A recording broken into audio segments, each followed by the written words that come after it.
जिस देश में कभी एक सुई तक ब्रिटिश काल में दास्ता के युग में भारत में नहीं बन रही थी, आज उस देश के सुई से सिले हुए वस्त्रों से यूरोप और अमेरिका के बाजार पटे पड़े हैं। जिस देश में हर चीज़ बाहर से आयात होती थी, हमें बाहर से मंगानी पड़ती थी, अब हम अपने देश में सैटेलाइट से लेकर पनडुब्बी तक और बड़ी बड़ी मशीनरी अपने देश में बना रहे हैं। अमेरिका ने सुपर कंप्यूटर बनाने में भारत ने मदद मांगी थी, अमेरिका ने साथ नहीं दिया।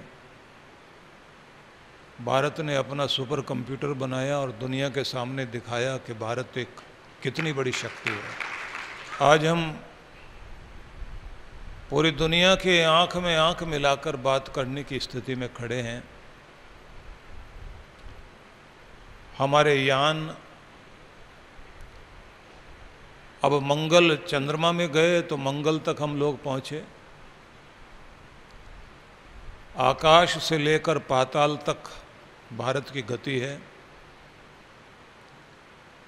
दास्तां ने अगर हमें बहुत कुछ हमारा छीना है तो आज़ादी ने हमको बहुत कुछ दिया भी है। बड़ी बात होती है आज़ादी को लेना, साधारण बात नहीं थी कि हम लोग आज़ाद हुए तो ऐसे आसानी से नहीं हो गए। भारत देश को आज़ाद कराने के लिए 1857 से क्रांति शुरू हुई।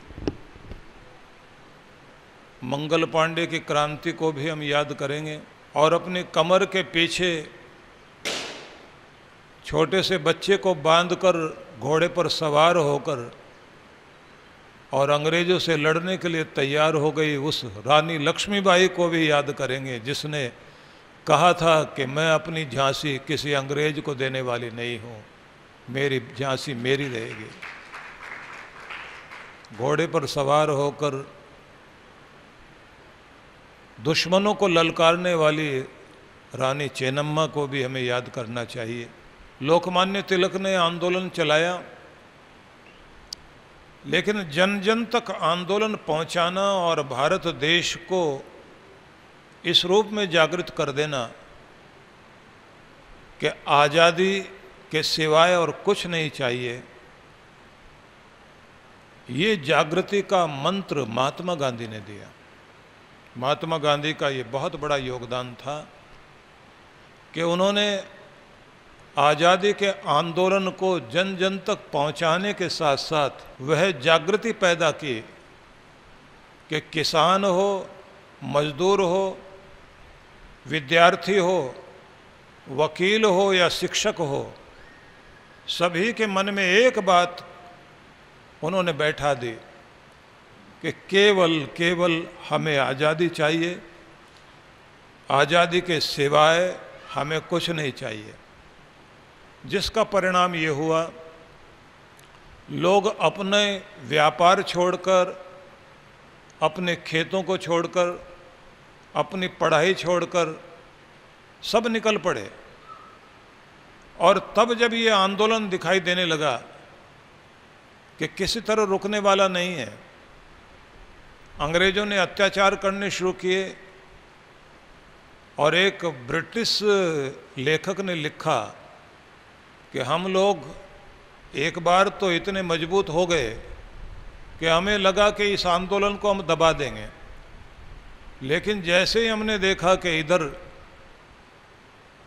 नेताजी सुभाष चंद्र बोस के आह्वान पर आज़ाद हिंद सेना तैयार हो गई और आक्रमण शुरू हो गए, और भारत देश के अंदर भी क्रांतिकारी अपनी क्रांति से ललकारने लगे, और हमें खुद को अनुभव होने लगा कि अब जान माल हमारी सुरक्षित नहीं है। तब हमको ये समझ आया कि अब देश को छोड़ना ही पड़ेगा तो इस बात से आप ये अंदाज लगा सकते हैं कि महात्मा गांधी ने जन आंदोलन पैदा किया, वो बहुत बड़ी बात थी। लेकिन अगर उसमें सरदार भगत सिंह, चंद्रशेखर आज़ाद, मदन लाल ढींगरा, सरदार वल्लभ भाई पटेल, लाला लाजपत राय, खुदीराम बोस जैसे लोग अगर ये बलिदान देने वाले ना खड़े होते तो भारत देश को आज़ादी न मिलती। इसलिए गर्म दल और नर्म दल दोनों का समन्वय हुआ तो जाकर के हम लोग सफल हुए।